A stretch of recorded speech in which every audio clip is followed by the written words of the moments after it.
Hi YouTube. I'm trying to be quiet because it's really early in the morning. At the Ramones again. Now it's got ginger ale. Delicious. So seeing as today is December 30th, I really wanted to make a New Year's video for you guys. Hopefully I can cover everything all in one video.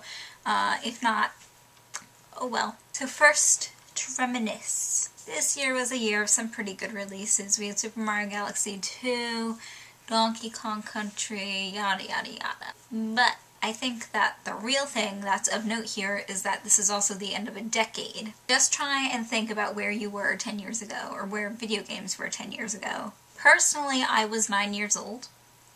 I was in 3rd grade.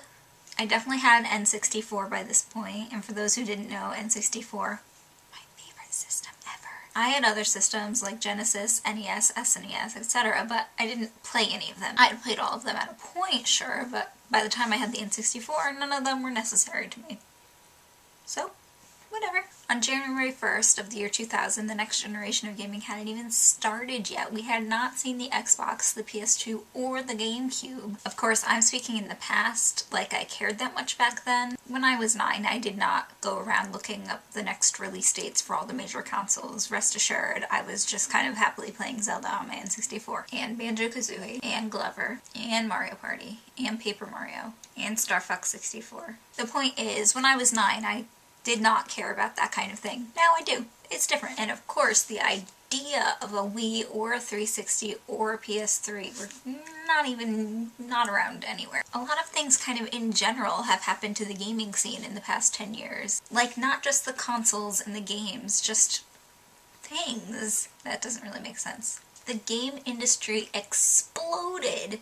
And it's been doing that since the 90s, so it's not necessarily something that wasn't expected, but man, oh man. Honestly, I tried to research this and I couldn't, but I can guarantee you that way more people now play video games than they did 10 years ago. And may I add that part of it is thanks to Nintendo, who found a way to include a lot of older people and a lot of different groups of people that did not previously play games. The limits of games have also been getting tested left and right. How many people can we get in one online game? How much content can we fit on one disc? And of course, since so many more people have been playing games, we've also been seeing a lot of kind of legal stuff that's been happening in the past 10 years that wasn't really happening previously. In the 90s and 80s, a lot of politicians and whatnot didn't care too much about video games because they weren't that much of an impact. And now that they're seeing that video games are really everywhere and they're not leaving, they're starting to get concerned. Of course, we know their concerns are completely bogus and dumb, but I would say now that the decade's over, if we're looking just at video games in the past 10 years, we've done alright for ourselves. I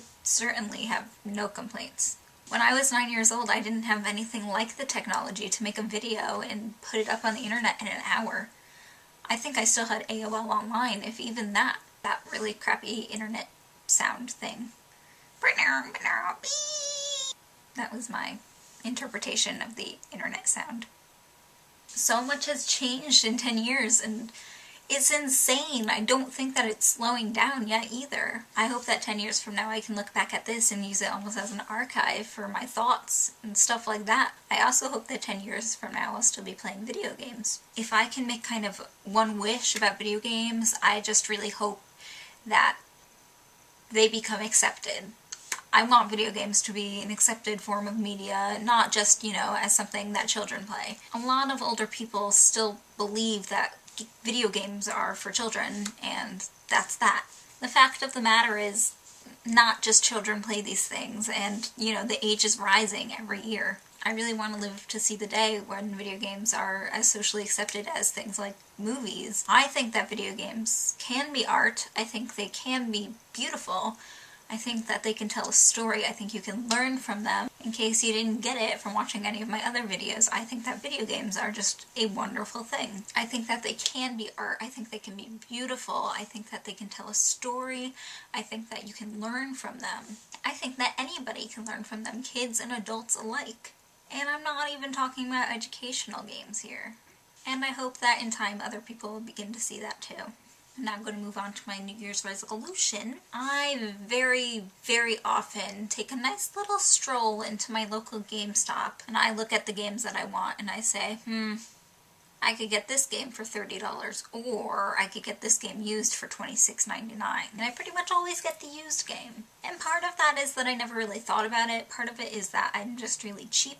But recently I've been putting some thought into it, and I really think that the extra $5 is worth it. Not only because you get like a nice crisp new game that doesn't have scratches and fingerprints all over it, and you're guaranteed the manual and booklet and stuff, but when you buy used, you're completely jipping off the publishers and the game designers and all the people who worked on that game. Gamestop and all of those other companies pretty much solely exist off of selling used games. And that's because they get so much profit off of them, because they don't have to give all the money to the people who made the game. I certainly understand these people who want to buy used games. You know, they're cheaper.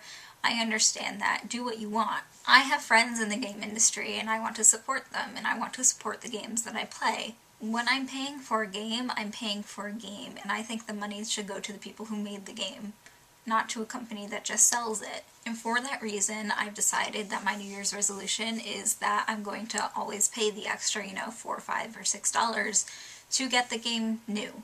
Just my little way of helping and showing my support. And so for 2011, I can't wait for the 3DS, I can't wait for PAX East, for Otakon and Kineticon this year, can't wait for all the cosplays that I'm going to be making, I can't wait for so much stuff. 2011 will be a good year, I promise. I guess I can't really promise that. I hope. And hopefully the 2010s will be a good decade. And with that said, let me know down below what you think about the end of this decade and the start of a new one, your New Year's resolutions, and all that jazz. When I was at Otakon this year, the nice people at Tokyopop gave me some random stickers. This character is from World of Warcraft, I guess. Psycom, Sayuki Reload, Dramacon. They're basically stickers from random manga and video games and stuff. To be honest, I don't really want them. Which is why the user with my favorite comment down below gets to win these. I know, I'm a terrible person. I only give away things that I don't actually want. So if you really want these stickers, I'll draw on them for you or something and make them beautiful.